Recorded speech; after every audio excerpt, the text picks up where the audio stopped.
Tonight we're focusing in on Zoom with Galaxy AI on the new Samsung Galaxy S24 Ultra. Ah, a baby tiger. Check out his claws as he prepares to pounce on that frog. Close one, but not as close as this Zoom. We can literally count the whiskers and... Oh look, Mum's here. Good thing I'm nowhere nearby. Go wild with Galaxy AI on the new S24 Ultra and zoom in on the epic day or night. Get yours now at Samsung.com.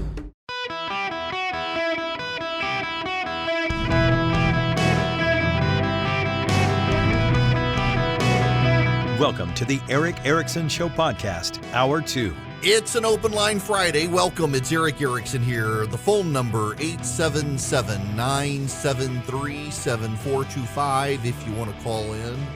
I wanted to jump into the news in the last hour, and I'll start here on the small personal note. So when was it now? I've lost all track of days. On Wednesday, I got up Wednesday morning and I didn't feel spectacular, and I hadn't had a lot to eat the night before, and I thought I need to get something to eat. So I went before the show and I got something to eat. And about halfway through the show, everything that I had eaten, I revisited in the bathroom, and it was awful, disgusting, gross, and then came back in, sat down, and was still nauseous. I wound up leaving before the start of the third hour and never left the bed yesterday. I don't feel fantastic, but as the day has gone on today, I'm feeling way better than I did. I feel at this point pretty much normal. Several hours ago I didn't, but now I do. But man, there is this in my town, there's a stomach bug sweeping the neighborhood, the community, the city, and I guess I don't know how I got it, but I got it. And it was awful. It was like 48 hours of misery, and then I'm fine. All that being said, my throat is still a little rusty from everything, and if you want to call in about topics I wasn't going to talk about, today is the perfect day to do it because it's a Friday, 877-973-7425. I do need to jump back, though, to the topic that I started the show with, because this is some rather big news you got to keep in mind. The Federal Reserve has been doing everything possible to tame inflation. And what they've tried to do is slowly raise interest rates. And let me just step back. It's been a while since I've explained this to you, and I admit out of the gate I'm not an expert here, but I think can do a fairly competent job. Banks get their money from the Federal Reserve. The Federal Reserve charges an interest rate. Banks then mark up that interest rate to a higher rate when they give it to you, and that markup, that difference, is how banks make most of their money in loans and deals. The fees that they charge you for having a checking account are de minimis to banks compared to you go get a mortgage from them. The Federal Reserve charges them 3% for the money. They charge you 5% for the money. There's a 2% difference there. That's their profit margin. Well, when the Fed was charging banks virtually nothing, and banks were therefore charging you virtually nothing, there was a lot of money flowing into the economy. In addition, all of the money the government itself was spending, pumping dollars into the economy to stabilize things after COVID. That causes inflation for a lot of reasons. That causes inflation. Part of that inflation is labor costs. Keeping people around, keeping people at work. You had to pay them higher salaries. That then translated into higher costs. But also you had supply chain issues. Things were more expensive because there were shortages. That increased the prices. That caused inflation. Energy costs went up. That translated into inflation across the board. When you buy ground chuck at the grocery store, a pound of ground chuck, you're paying for the cost of transporting the cow, the cost of feeding the cow, the cost of butchering the cow, the cost of packaging up the cow, the cost of the saran wrap and the styrofoam around the package of ground chuck, and all that cost has gone up because of energy costs. So prices have gone up. When there's so much money in the economy, things roar to life. Costs go up. If everybody has $500 to buy the Xbox, it reduces the supply of the Xbox, and so the price of the Xbox goes to $1,000. So now not everybody can buy it. The price has been inflated. And the way the Federal Reserve tames that, the way it calms it down, the way it slows things down, is it raises interest rates.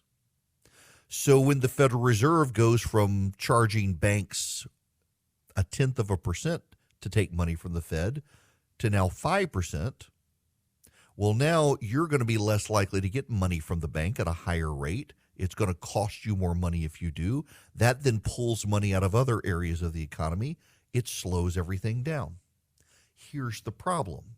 The Federal Reserve has a very bad track record at slowing down the economy without sparking a recession.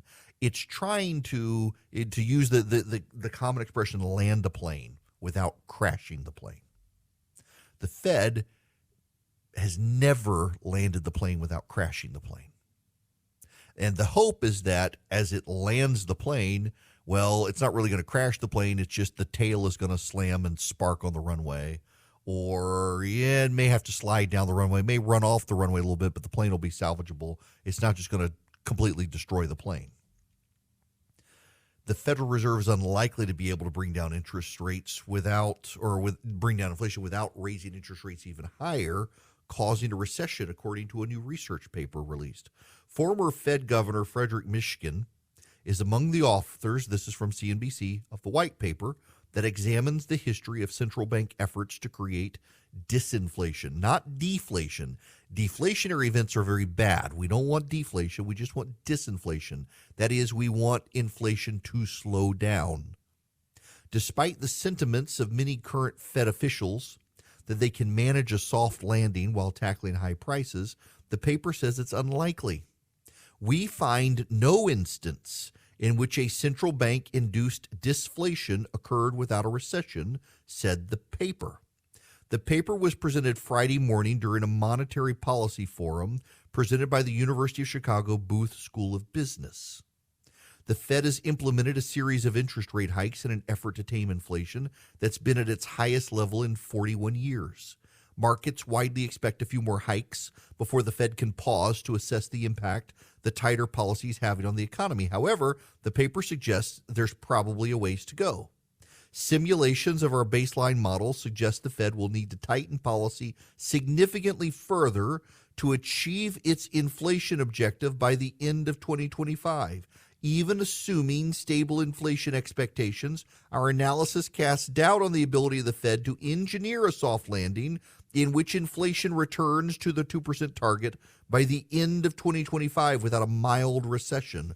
The paper, however, rejects the idea of raising the 2% inflation standard. In addition, the researchers say the central bank should abandon its new policy framework adopted in 2020. That change implemented average inflation targeting, allowing inflation to run hotter than normal in the interest of more inclusive employment recovery. Now, this is some fancy gobbledygook. Let me explain this to you. The Federal Reserve has largely said that a stable amount of inflation is 2%. That costs should be able to go up every year about 2%. That's manageable. It allows employers to calculate it in employee pay raises at about 3%, so you always come out ahead of inflation. It allows the economy to heat up without overheating. What the Fed has done in a few years in 2020 because of COVID is said we'll let inflation get a little higher than 2% if it means full employment. And these people are saying that's a bad idea, that the idea should be 2% inflation and don't change that. Now, are you still with me? Because it's complicated. I'm trying to simplify it as well. Here's the problem. Inflation is higher than the Federal Reserve expected, and the Federal Reserve took some major jumps in interest rates to banks to slow down the economy, and they expected that inflation would still be high, but they would see inflation decline. They expected inflation would still be high, but that it would be reduced. So instead of being an 8% inflation rate, annual inflation rate, it would be 7%, and then it would be 6%. Here's the problem. We now have a month, January in particular, on multiple metrics showing that inflation spiked again. And one of the issues that can cause inflation to spike is energy prices. When energy prices go up, it affects everything. Because let's go back to your pound of ground chuck. Well, the styrofoam packaging is fossil fuel based, so that's oil based, which means its cost goes up as energy costs go up, as the price of a barrel of oil goes up. The transport costs for the cow from the farm to the butcher, that price goes up because of the fuel price. And then getting that now butchered cow to your grocery store, that price goes up. The transport cost goes up because the cost of the barrel of oil goes up. Energy is one of those prices. So what the Federal Reserve likes to do is say, let's yank out the energy prices.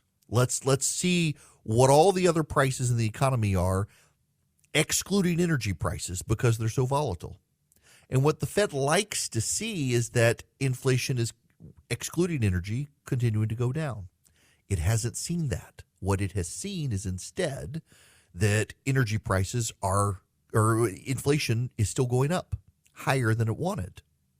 So what's the Fed's response? There's only one thing the Federal Reserve can do, and that's increase interest rates more. What this paper is saying, and what more people are coming to terms with, is there's going to be a recession. The question is now, when will the recession happen, not if the recession will happen. The Biden administration continues to say it's possible we get out of this without a recession. No economist, mainstream economist on the left or the right, thinks that is possible now. At this point, they all think a recession is coming. The question is, when does it come and how bad is it? I have to tell you, I've talked to a lot of economists, including some folks who used to be on the Fed, and they think it'll be a mild recession.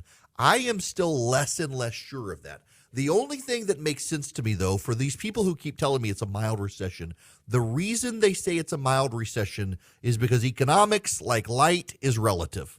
Or time, I guess, not light. Our economy is in so much better shape than all of the other economies on the world, including China, that if there is a recession, what would be a bad recession for us will feel mild because we'll still be able to buy product roughly cheaper than other places in the world because of the value of the dollar and the strength of our economy. So our mild recession won't be good, but it'll be better than everywhere else, and will probably put us in a better financial position when we come out of the recession than anywhere else, including China, as long as we keep on top of it. I'm still a little bit hesitant to say it's going to be a mild recession. What I'm very intrigued by, however, is when does it happen? Most economists think that your recessions begin about a year after interest rates go up. If that happens, that means it's going to be towards the end of this year, the recession really hits, the economy really slows down. If that really happens, that puts Joe Biden headed into a recession in 2024 for his reelection. If Joe Biden heads into 2024 with his poll numbers below Donald Trump's levels, and they're there already, and a recession, it puts the Democrats in a pretty brutal place. They'll have to bank on crazy Republicans. And you know what they're going to do? They're going to try to claim every Republican is a crazy Republican without any nuance to try to make the case to the public. It's better to go with Joe Biden in a recession, who you don't really like, than go with these Republicans. And I have a hard time, if it's not Donald Trump, I have a hard time thinking the American people will bite on that line. Because it won't be Joe Biden against Marjorie Taylor Greene and Carrie Lake and all the crazy Republicans. It'll be Joe Biden against a known Republican who that Republican himself or herself just has to be sane. And if that Republican looks sane, it makes the rest of the GOP look sane, or shows how fringe and anomalous the really insane ones are. It becomes a harder thing for Joe Biden and the Democrats to pull off. As we head into a recession, that's probably going to happen. The Federal Reserve is going to have to keep raising interest rates, and that means our costs for mortgages, for car loans and the like, even our credit card bills, going to get more and more expensive, and we're probably going to get this recession towards the end of this year. So be smart now with your money and save what you can. If you own a small to medium-sized business that kept employees on payroll through COVID, you may have a big cash refund waiting for you. The Employee Retention Credit is a tax credit of up to $26,000 per employee, and now more businesses than ever qualify. The experts at RefundsPro.com specialize in cutting through the red tape of qualifying for this government program. Most of their refunds are over $100,000. Even businesses that have received PPP funds may be eligible, and there are absolutely no fees unless you receive a refund. There's no reason not to apply. If your business experienced shutdowns, limited capacity, supply chain challenges, or even reduced revenue due to COVID, you likely qualify. RefundsPro.com has already helped hundreds of businesses, so don't lose the refund you're owed by missing the deadline. Get started today with the free 5-minute questionnaire at RefundsPro.com. That's RefundsPro.com. Yes, you can. And again, it's an open line Friday, so you can call in about all of your topics. I wasn't here yesterday, so if you have something pressing on your mind, feel free to make it past the call screener today, 877-973-7425. I can't. Why? All of the major news networks are focusing on that guy over in South Carolina, Alex Murdaugh, or whatever his name is, who stole from his law partners. Now, I got to tell you something. It's one thing to steal from your clients as a lawyer. It's a bad thing. To be in a partnership with other lawyers and to steal from them as well, this guy just seems like he's trying to avoid the death penalty or some such. He wants you to know he's a horrible person, but please don't believe he killed his wife and kid. We used to have court TV for this stuff. I guess my thing is, yeah, it's a very interesting trial, but is it worth every national news channel in America covering this thing, the play-by-play, when there's so much other stuff going on? I guess we've reached that point of the year where there's really just not a ton of stuff happening because they're all covering this instead of anything else. It's kind of wild to realize we're back in the day where the news networks are covering some random state murder trial in South Carolina as opposed to, I don't know, a train going off the tracks in East Palestine or a war in Ukraine or something like that. It's just kind of a weird setup. I don't know. 877-973-7425. When we come back, there's a growing chorus of people who want Ron DeSantis to get on out there. There's some polling that has DeSantis now in the lead against Donald Trump around the country. WPA Intelligence, Chris Wilson's group, probably the best Republican pollster out there, has a detailed poll of Republicans who have actually voted in Republican primaries, has DeSantis leading Donald Trump pretty significantly. I want to talk about what goes into these sorts of things and what DeSantis probably still has to think about. He's meeting with donors in Palm Beach as well, undoubtedly laying things out. When I come back, I want to spend some time. I'll take your phone calls as well, 877-973-7425, but I want to spend a moment on this DeSantis gambit for the presidency, assuming it's going to happen. What's going on? Right now, I want to tell you about the Eden Pure Thunderstorm 3-pack. You can get 3 of them for less than $200 at EdenPureDeals.com. All you do is put in the discount code ERIC, E-R-I-C-K, at EdenPureDeals.com, and you get 3 Eden Pure Thunderstorms, one for upstairs, one for downstairs, one for the basement or your RV, your travel bag. You can hold it in your hand. It's not big. Bigger than an iPhone, but not big. Hold it in your hand. You can plug it into the wall or use a USB cord, and it wipes out odors. Yes, it's an air purifier, so it gets rid of the dust and the pollen, but it also eliminates odors. So you can get rid of litter box odors, pet odors, smoke odors, musty odors. You've had relatives in your house for a few days. You can get rid of their odors. Just EdenPureDeals.com. The discount code is ERIC, E-R-I-C-K. You'll get 3 of them for less than $200. You're saving $200, and you get free shipping. All you do is go to the website, EdenPureDeals.com, and you put in the discount code ERIC, my name, E-R-I-C-K. You get an odor eliminator that is filterless. You don't have to buy subscriptions for filters, and it just plain works. EdenPureDeals.com. The discount code is ERIC. Hello there. Welcome. It's Eric Erickson here. It is an open line Friday. You can call in about your topics, 877-973-7425. A word, if you will, please, because I feel guilty. And I need to absolve myself of my guilt. I try to be fairly interactive with a lot of you. And unfortunately, that means that I get a lot of emails now from a lot of listeners, more than I have in the past. And it's usually from the same listeners, oftentimes multiple times in the show even. And I love you guys. I just don't get offended if you don't hear from me. I have so many emails, particularly after the last 48 hours of not being sick. I'm really tempted to just hit delete on my inbox and start over. I got tons of emails from tons of people. Where are you? Are you feeling okay? Hope everything's well. I really, really do appreciate it. I really do. And I just feel personally guilty when I can't respond to everybody's email. And at this point, I just can't. And on top of that, people who during the middle of the show, they get something I say and they email about it. And I can't keep up at this point. I can't.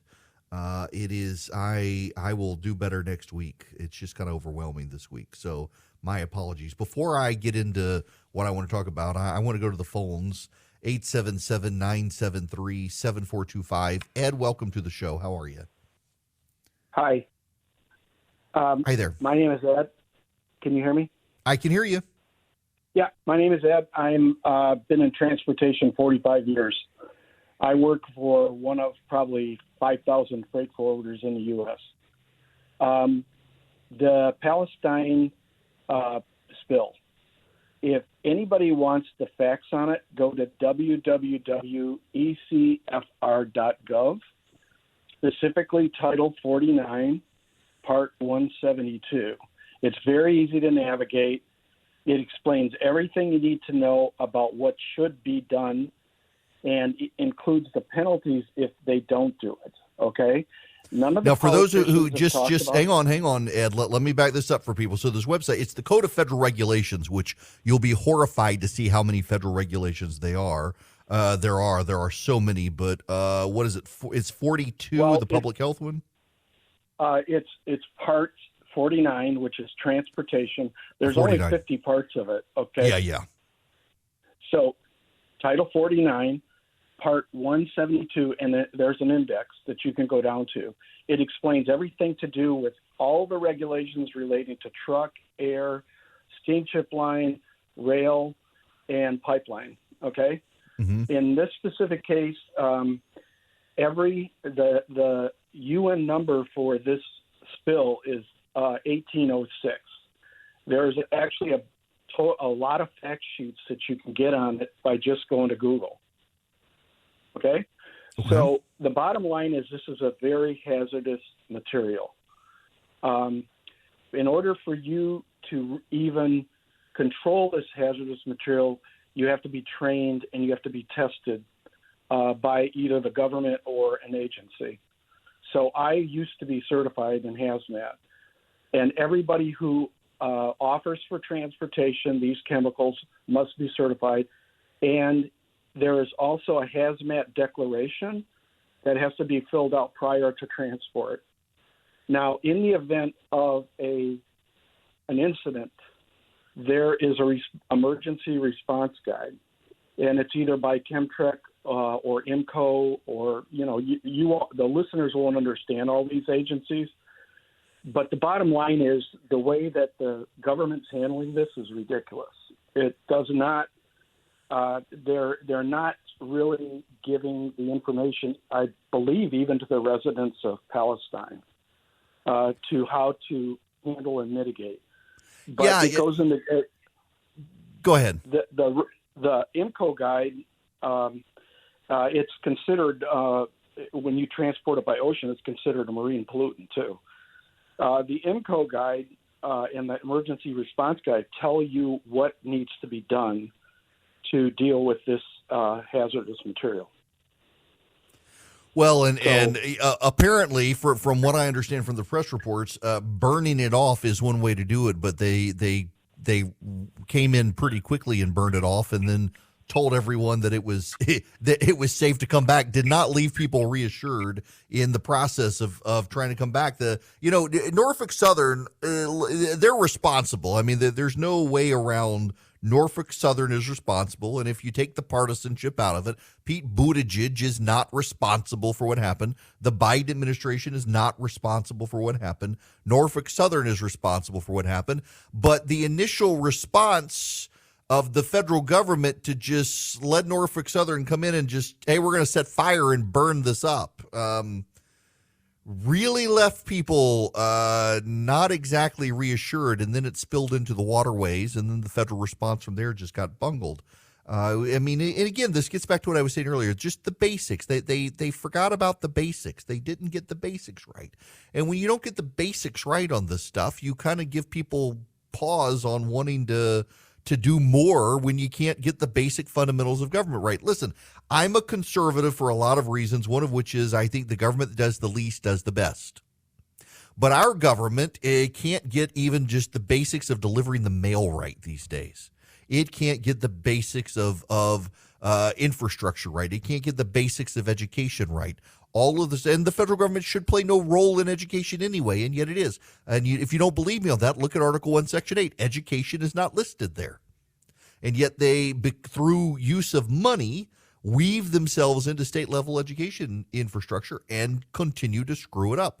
The guidelines just get screwed up. This government is not good at the basics.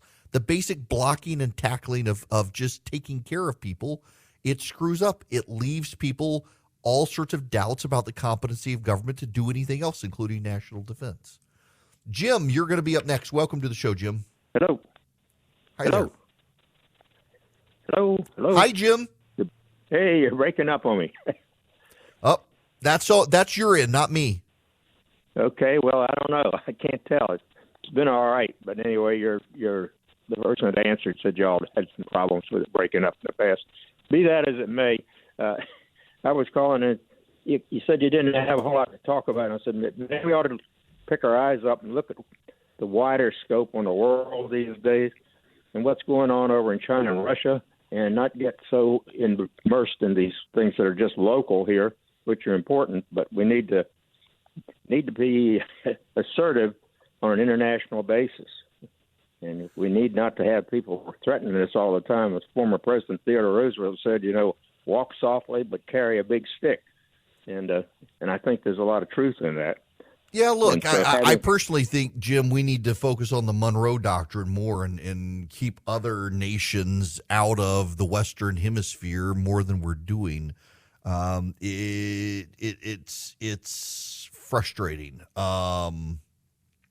that this administration in particular has done a very poor job of keeping China out of, and this, by the way, in fairness, goes back to the Obama administration, really the end of the Bush administration. It was the Bush administration that was starting to raise concerns about the Chinese beginning to buy up mines in South America and working to control the entrance and exit of the Panama Canal. The Obama administration did nothing with those warnings, and they've expanded. We really need to re-emphasize the Monroe Doctrine of keeping Eastern powers out of the Western Hemisphere, which we've done a terrible job at. You're right. I mean, we need to pay attention to those big things. But, Jim, this gets to the basic point, though, that here in this country, we expect basic things from government. And across the board, government is failing at those basic things. In Chicago, they're having a mayoral election. Lori Lightfoot is the mayor of Chicago. The woman who looks like Beetlejuice is probably going to lose her reelection. She can't get people to say Beetlejuice 3 times or to vote for her at the ballot box, in large part because of crime. Crime has gotten out of control. And voters are starting to react to it. And I want to be blunt and frank, and I don't want to offend people. I mean, I don't care if I offend you, but it's not my intention is not to willfully offend you. A lot of people get really worked up about the body cam footage of police officers that seem to show police brutality. I don't know how to put this to you other than to just tell it to you straight. But when Americans do not feel safe to be in their community, don't be surprised when they stop caring about the police brutality videos and start rooting for the police in those videos. We oftentimes deal with pendulum swings over corrections, and I think the pendulum is starting to swing again on these issues. We might have overcorrected. We might have gone too far in criminal justice reform for some. I know there are people on the right who think that we went too far on criminal justice reform. I think President Trump's criminal justice reform actually did the right thing and was a good law. And there are probably still a lot of people in prison who don't necessarily need to be there for drug offenses. But at the same time, this lack of policing, this over-caring about the criminal element. Lori Lightfoot in Chicago is being challenged by another progressive, and the progressive who is winning in Chicago right now is all about law and order, that we got to fund more police, and the police need to protect and serve. And Lightfoot's response is that, well, we've hired more police, but we have to invest in the community to stop the criminals. We can't just round everybody up and throw them in jail. Yes, actually you can. I know this is something the left likes to say. The left likes to say you can't just round up all the criminals and throw them in jail. You must invest in communities. But no, actually, you can round up all the criminals and throw them in jail, and the streets will be safe. Throw them in jail, lock them away, throw away the key, and don't let them out, and the community is going to be safe. You may not like that. You may wish there was something else to do. You may want to do other things, but if you just aggressively round up all the criminal element, throw them in jail, your streets are going to be safe. Will that cause overcrowding in prisons? Yes. Build more prisons. That creates jobs to build the prisons. There are ways to keep people safe. This idea advocated by people like Lori Lightfoot, the mayor of Chicago, that you're not actually going to solve the problem unless you do it holistically, that sounds good at an academic level, but at a real world level, people are getting gunned down every day in Chicago. You round up the people committing the crimes, throw them in jail, keep them there. You're going to get the criminals off the street. That's going to make Chicago safer.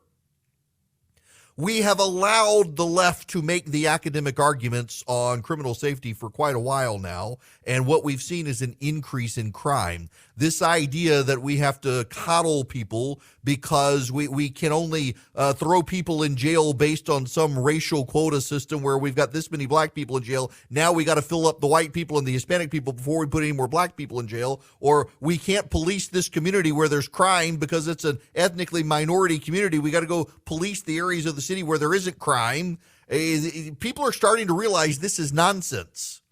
There are parts of cities that have crime. You go there to root out the crime. There are people who are criminals. You throw them in prison. You stop coddling people. You stop making these DEI arguments about crime, and you just go arrest the bad criminals, throw them in prison. You make things safer. Forget about investing in the community. Forget about the need to create jobs in the community. Yes, you should create jobs in the community. Yes, you should invest in the community. But to do that while there's a crime wave instead of rounding up the criminals first so people then do want to invest in the community is nonsense. And even in Chicago, the liberal argument is starting to lose to the reality of crime, as it should be. And the fact is, when you root out all the crime and you round up all the criminals and you throw them in prison and the crime rate goes back down, then we can start having these arguments again about investing in communities. But no one wants to invest in your third world crime-ridden hellhole. Now, you've got to invest. And you could do it with Advantage Gold. If you're interested in gold as a precious metal for your investments, Advantage Gold can help you. And you can give them a call. You can call them at 800-450-2566. You got inflation right now. Let me just check to give you a sense of it right now here this afternoon. The Dow is down 400 points. The NASDAQ is down 227 points. You got free-for-all in the stock market. You got all the inflation issues. You got the geopolitical turmoil. Gold might be a good way to invest. If you have questions about it, Advantage Gold can help you. They don't give you a lot of gimmicks. They just give you real education. 800-450-2566. They are TrustLink's #1 highest rated gold company out there. TrustLink's highest rated, #1 rated gold company 7 years in a row. Advantage Gold has the best prices, the best staff, the best IRA department in the country. They're ready to help you protect your retirement, protect your savings. Call them at 800-450-2566. Just let them answer your questions, and you'll realize this isn't a company that gives you a bunch of gimmicks. They just give you real-world solutions to your investment problems. They answer your questions. They answer them candidly, frankly, give you all the education you need to make the smartest investment decisions when it comes to precious metals. 800-450-2566. Building and loan wherever you are nationwide. If you want your business to grow, reach out to First Liberty. See if they can help you. They may be able to get you to yes, where a lot of banks are saying no. FirstLibertyGA.com is their website, FirstLibertyGA.com. Let's go to David next. Welcome to the show. Hey, David. Hey, Mark. Let me say something. Eric, I'm sorry. I got your name. Real quick, mechanicals, railroad cars are mechanical, engines are mechanical, just like your car's mechanical. And when something fails, you may not know it until it's failing. Railroads have Railroads have hot box detectors about every 25 miles. And if it reads within tolerance of what they set it for, that car may not hit the next detector. It could be just about ready to fail. So that the dispatcher says you got an error, you got a hot box, or the detector tells the head and they got a hot box, what car, what axle, what side. And I don't totally blame the railroads because you can't inspect anything right now and expect it, 50 miles away to still be the same if it's getting ready to fail. And so that's what I think about. I worked for a railroad for 35 years. I have a family member who works for the railroad in the yards. So we know what's happening and how it's happening. And part of it is just mechanical failure. And there's nothing railroad could have done about it. So I will say, based on what I've read so far, there appear to be some conflicted accounts now as to the overheating had been detected, and there were mixed signals as to whether or not they should have stopped or continued, and they chose to continue. I think the NTSB is still investigating. It's they've reached their initial conclusions that it was bearings in the axle that overheated, but as to whether or not the call was made to stop it or not, I think that's still in the air. Time will tell. The frustrating thing with these, very typically, and it's not frustration, but it is NTSB really will take its time and do due diligence. Everyone will point fingers. A final report will come out a year from now, and everyone will have moved on already. So we'll find out what happened. I do have to say, though, that this was Norfolk Southern's train, and it was on Norfolk Southern's tracks, so it is Norfolk Southern's fault. Taxpayers of the United States should not be on the hook for what happened in East Palestine, Ohio. We, the people of the United States, should go in and help. If we have to deploy federal resources to clean up, we should, and keep track of the costs and make Norfolk Southern pay the bill. This is on them. It's not on you and me. If we got to help, let's help, but let's charge Norfolk Southern's account. They're a for-profit company. They make profits. They have insurance. We should not lose sight of that. When we come back, Ron DeSantis' game plan for running. With the Lucky Land Slots, you can get lucky just about anywhere. This is your captain speaking. We've got clear runway and the weather's fine, but we're just going to circle up here a while and get lucky. No, nothing like that. It's just these cash prizes add up quick. So I suggest you sit back, keep your tray table upright, and start getting lucky. Play for free at LuckyLandSlots.com. Are you feeling lucky? No purchase necessary. Void where prohibited by law. 18+ terms and conditions apply. See website for details.